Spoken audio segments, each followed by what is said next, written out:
Good afternoon. I'm going to complete my virtual video today, just so you guys can get a chance to see a little bit about myself and who I am, and I'll get right into it. The questions that are posed are: describe all the components of planning and delivering a successful lesson. If a lesson you are teaching is not working for all your students, how would you respond? And then we have a disruptive student who has persistent misbehaviors and constantly disrupts the learning environment, to paraphrase. Um, the components of planning and delivering a successful lesson. Number one, you have to have the necessary materials. Complete your lesson plans, handouts, pen and paper, maybe for students who don't have supplies. Myself personally, I was a CTE teacher. I taught BM1, BM2, global business, etc., multiple business courses. I always made sure that I tried to have enough computers for our students. That was big for my classroom. If we didn't have enough computers, I would use laptops just to make sure everybody had technology. The next thing I always did was I had a clear objective. For instance, today we're going to learn 3 basic Excel functions. By me stating clearly or having it posted clearly what we're going to learn, students already can begin wrapping their mind up on what we're going to learn today and what today is about or what this week will be about. The third thing that is important for a successful lesson is background knowledge. What I normally like to do at the beginning of the school year and at the beginning of a lesson or the next section, I like to give a brief quiz or exercise to see what they know. Me personally, I did a lot of online stuff, or I would give a handout sparingly. But I expect the kids to do bad because that's going to give me my baseline. So I don't expect kids to come in and know Excel functions, how to do spreadsheets in Excel. I don't expect them to know that. If they do, then I have one that's ahead of the curve. But I want to see where everybody is at, so that way I know where we need to start. The fourth thing is direct instruction. We're going to work together, hands-on, using Excel. Everybody has a computer. Everybody's going to open up Microsoft Excel. Everybody's going to do basic tasks or functions that I outline. And myself, I always had a lot of technology in my room, so I was able to control everybody's computer and project it up on the big screen, and everybody could see us work step by step. They could see myself work, and then if I switched over to their computer screen, everybody else could see them work. And we all would work together. This is not a right or wrong exercise. This is direct instruction on everybody put this formula in. Everybody is going to do this function to get the desired result. I would show students 3 specific functions, addition, subtraction, multiplication, or whatever it might be. And then I also want to teach them the appropriate terminology, sum, function, things like that they're going to need in order to do the assignments that we need them to do. The next thing for a successful lesson is student practice. Once we have our direct instruction, students know we're learning Excel. They've had direct instruction for 1 class period, maybe 2, depending on where they're at. I want them to practice. Once again, no right or wrong. I'm going to give them an easy sample spreadsheet, easy payroll assignment. You're going to add up different salaries. You're going to just do basic data entry to put in names, dates, and Sally made $200 this week. John made $250. How much is the company going to have to pay these 2 employees? Just to give you an example. We want to see them be comfortable putting these functions in, getting the correct output, and basically knowing how to set up their spreadsheet and to be able to do the things we need them to do to navigate in Excel. After that, we're going to have a wrap up.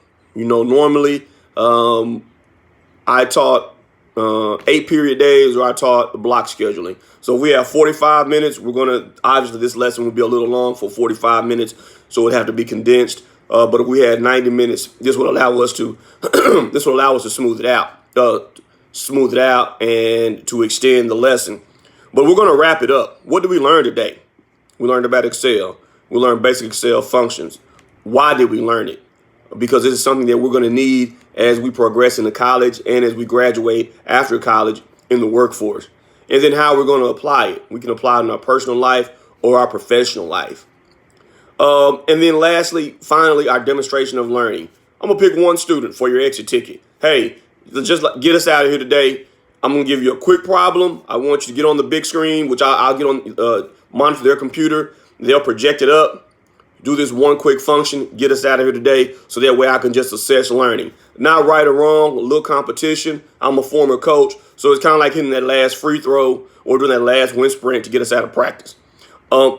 These things have shown to be a successful planning and delivering of lessons, and I've had great success over the last 10 years doing these things. The next thing is if a lesson I'm teaching is not working for all of your students, how would you respond? Multiple ways. Number one, I would talk to those students individually. I would give the other class, if the other class seems to grasp the knowledge, let me go over and help these students. Hey guys, what's going on? What can I help you with? A lot of times they're going to let you know specifically what it is that they're having trouble with. They may not be very good at typing. They may not be very good at getting their cursor to the right spot.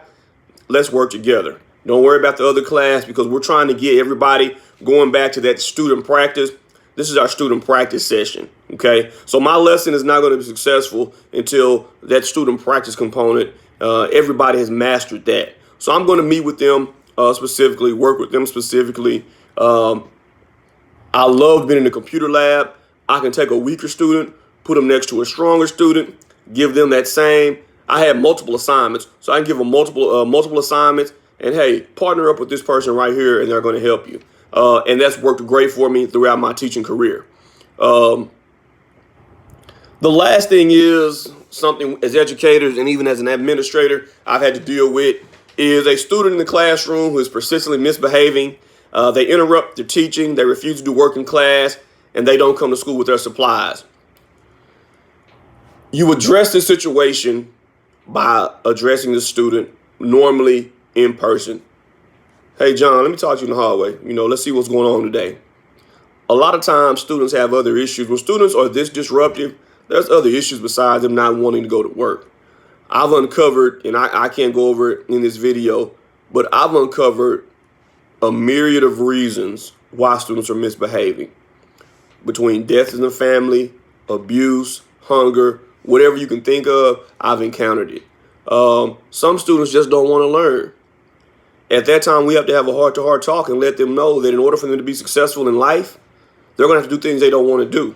But one thing we cannot allow is for any student to disrupt the learning environment. If they don't have their supplies, I keep supplies. I have pencils, pens, papers, binders. Kids leave stuff every year, and I get a big trash bag of school supplies that I keep every year for those students who don't have them. A lot of times that solves a problem. A lot of times it could be a lack of respect for that teacher. So I'm going to have a conversation with that student and that teacher and let them know, hey, we all have to be on the same page, but you as a student, you have to respect your teacher and do what he or she asks you to do. When I was in the classroom and I had a student, doing these type of behaviors, once again, I tried to address the issue, root cause. I was very good at finding a common ground. And once I had a common ground and showed interest in that student, a lot of times in my class, those behaviors would stop. Unfortunately, they would go to other classes and they would pick up those same behaviors. And I would encourage those teachers to try to get to know that student on a personal level.